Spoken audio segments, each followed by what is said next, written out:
దగ్గర ఏం మ్యాజిక్‌లు లేవు. ఓకే. నన్ను నమ్ముకొని వచ్చిన వాళ్ళు నా దగ్గరికి వస్తున్నారు. హ్మ్. ఈ రోజుకి కూడా. నా ఓకే. దగ్గరకొచ్చిన వాళ్ళు మాత్రం మంచిగా కాలేదు అన్నది లేదు. ఓకే. ఆ యొక్క దైవ భక్తి మీదనే నా దగ్గరకొస్తున్నారు. ఓకే. నేను భక్తి పరంగానే వాళ్ళకి బొట్టు పెడుతున్నాను. హ్మ్. ఏమిస్తున్నానో హ్మ్. వాళ్ళకి అంతటితో తగ్గిపోతుంది. హ్మ్. నన్ను నమ్ముకొని నా దగ్గరకొస్తున్నారు. హ్మ్. అంతేకాని హ్మ్. బ్లాక్ మ్యాజిక్‌లు, హ్మ్. ఈ కలర్ మార్చటము, హ్మ్.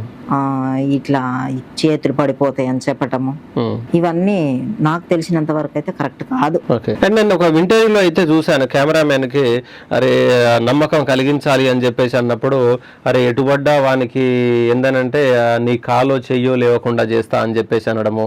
అండ్ దాని తర్వాత ఏవో అవి ఇట్లా అనేసి దాని తర్వాత అరే లేవురా చెయ్యి అని చెప్పేసానంటే, అన్నా లేవట్లేదన్నా, అన్నా అసలు చెయ్యి పడిపోయిందేమో అన్నా, అస్సలు లేవట్లేదన్నా అని చెప్పేసానంటే, మరి అట్లాంటివి ఏమైనా ఉంటే కొంచెం మీరు